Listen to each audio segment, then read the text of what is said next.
भगवान श्री राम की कथा को श्रवण करने के लिए आप बैठे हैं। राम कथा का नवरात्र से भी संबंध है। अब पूछे कैसे? भगवान श्री राम जिस समय युद्ध की तैयारी कर रहे थे, युद्ध चल रहा था किससे? रावण से। जब रावण से युद्ध प्रारंभ हुआ, चलते चलते कई दिन बीत गए और जिस दिन रावण युद्ध करने पहुंचा, उस दिन ऐसी लड़ाई की रावण ने कि सब मूर्छित हो गए, सब बेहोश हो गए, सब परेशान हो गए। उस समय भगवान श्री राम भी बड़े हतोत्साहित हो गए, परेशान से हो गए।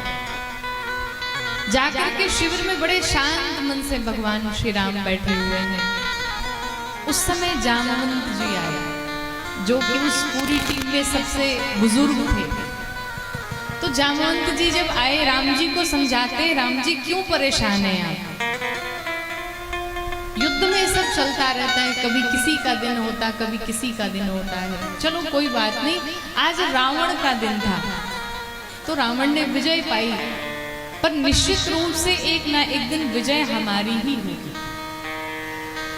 उस समय भगवान श्री राम ने जामवंत जी से कहा, जामवंत जी मैं इसलिए परेशान नहीं हूं कि आज रावण युद्ध जीत करके गया, बल्कि परेशान मैं इस बात से हूं कि जिस समय रावण युद्ध कर रहा था, उस समय रावण युद्ध नहीं कर रहा था, उसके साथ कोई दिव्य शक्ति लड़ रही थी हमसे। आदि शक्ति की बात करते हैं। जामवंत जी ने कहा अगर ऐसी बात है तो हम एक काम करते, आप भी आदि शक्ति की पूजा करो। भगवान श्री राम कहते मुझे दुख इस बात का हुआ कि मैं धर्म पूर्वक युद्ध कर रहा हूं तो शक्ति हमारे साथ नहीं है और रावण अधर्म की लड़ाई लड़ रहा है तो आदि शक्ति उसके साथ है, बड़ी विडंबना है। जामवंत जी ने कहा परेशान मत हो, आप शक्ति की उपासना करो। और तब भगवान श्री राम ने 9 दिनों तक मां आदि शक्ति की पूजा की। जो हम लोग नवरात्रि मनाते हैं ना, 9 दिन की उपासना साधना करते हैं, तो उस समय भगवान श्री राम ने 9 दिन की उपासना की, 9 दिन मैया रानी की, मां आदिशक्ति की पूजा की। 108 कमल के पुष्प लेकर के भगवान आए और मैया आदिशक्ति के ध्यान में अवस्थित हुए। ध्यान में भगवान बैठे, 107 पुष्प भगवान चढ़ा चुके थे। कितने?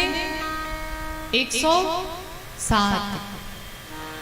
एक पुष्प मात्र बचा हुआ था, भगवान की पूजा बची हुई थी। मां आदिशक्ति ने सोचा चलो मैं इनकी परीक्षा लेती हूँ। और मां आदिशक्ति ने क्या किया? जो एक कमल के पुष्प बचे थे उसे चोरी कर लिया, चुरा लिया। देखते हैं अब इनकी पूजा कैसे पूर्ण हो, देखते हैं ये भक्त है कि नहीं है। जब एक पुष्प मैया ने चुरा लिए, भगवान ध्यान में थे, भगवान ध्यान से उतरे और जैसे ही भगवान ध्यान से उतरे, भगवान ने देखा, हाथ लगाया तो एक पुष्प ही नहीं है। अब भगवान सोचे मैं पूजा कैसे करूं मैया दुर्गा की, आदिशक्ति की पूजा हमारी पूर्ण कैसे हो? 107 पुष्प तो हमने निवेदित कर रखे थे, पर 8वां कहां से लेकर के आऊं? कोई बात नहीं, फिर भी मैं हारने वाला नहीं। भगवान राम को उस समय स्मरण हुआ कि मैया कौशल्या मुझे बचपन में राजीव नयन कह करके पुकारा करती थी। अर्थात भगवान श्री राम के जो नेत्र हैं वो कैसे हैं? कमल के समान हैं। तो भगवान ने सोचा मैया मुझे कमल नयन पहले से ही कहती थी, चलो आज मैं अपने नेत्र ही चढ़ा देता हूँ। भगवान ने अपने तीर निकाले और तीर निकाल करके अपने नेत्रों को चढ़ाने का संकल्प किया, पर मेरी पूजा अधूरी नहीं रहनी चाहिए। भगवान तीर को लेकर के जैसे ही नेत्रों के पास पहुंचाए कि नेत्र को निकाल करके मैया के चरणों में अर्पित करूं, मैया दुर्गा वहीं पर प्रकट हो गई। और भगवान राम को जब मैया ने दर्शन दिया, भगवान राम मैया के चरणों में प्रणाम करते हैं और तब मां आदिशक्ति मां दुर्गा ने भगवान राम को वरदान दिया कि आपने जिस संकल्प हेतु ये हमारा पूजन किया, हमारी आराधना की, हमारी अर्चना की, वो आपका जो संकल्प है वो निश्चित रूप से पूर्ण होगा। अर्थात युद्ध में आप विजयी होंगे। बोलो आदिशक्ति मैया की। और वही मां आदिशक्ति की हम सभी 9 दिनों तक पूजा करते हैं।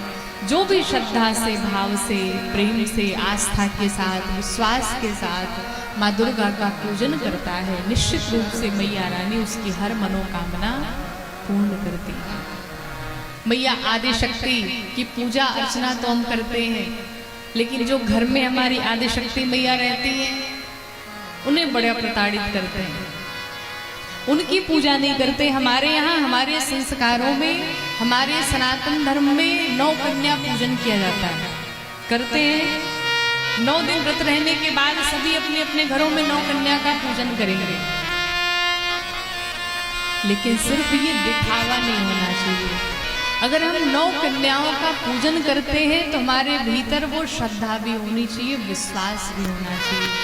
वो माँ आदिशक्ति की हम पूजा करते हैं, पर घर में जो मैया बैठी हुई है उस मैया का हम अपमान करते हैं। अर्थात वही शक्ति आपके घर में कहीं ना कहीं एक बेटी के स्वरूप में है, एक पत्नी के स्वरूप में है, एक बहन के स्वरूप में है, एक माँ के स्वरूप में है, लेकिन फिर भी उस शक्ति का हम अपमान करके जाकर के मंदिरों में माँ आदिशक्ति की पूजा करते हैं। एक बात ध्यान से समझिएगा, अगर घर की मैया प्रसन्न नहीं है, अगर घर की माँ प्रसन्न नहीं है, अगर घर की माँ की सेवा हम नहीं कर पा रहे हैं, तो वो मंदिर वाली माँ प्रसन्न होने वाली नहीं है। इसलिए सबसे पहले अपने माता पिता की पूजा करो, अपने माँ की पूजा करो। सभी जितने भी संसार में बेटियां हैं उनका सम्मान करो, अपने पत्नी का सम्मान करो। एक स्त्री ही हर स्वरूप में है। माँ दुर्गा के कितने हाथ दिखाए गए हैं? मैया के कितने हाथ हैं? 10 हाथ हैं कि 8 हैं? देखा जाए तो एक ही स्त्री में ये सारी देवियां विराजमान हैं। एक स्त्री आपके घर में अगर है तो वो एक ही समय पे एक माँ के भी स्वरूप में होती, एक पत्नी के स्वरूप में होती, एक बहन के स्वरूप में होती, हर स्वरूप में विराजमान है। तो सबसे पहले अपने घर की देवियों की पूजा होना चाहिए, अर्थात उनका सम्मान होना चाहिए।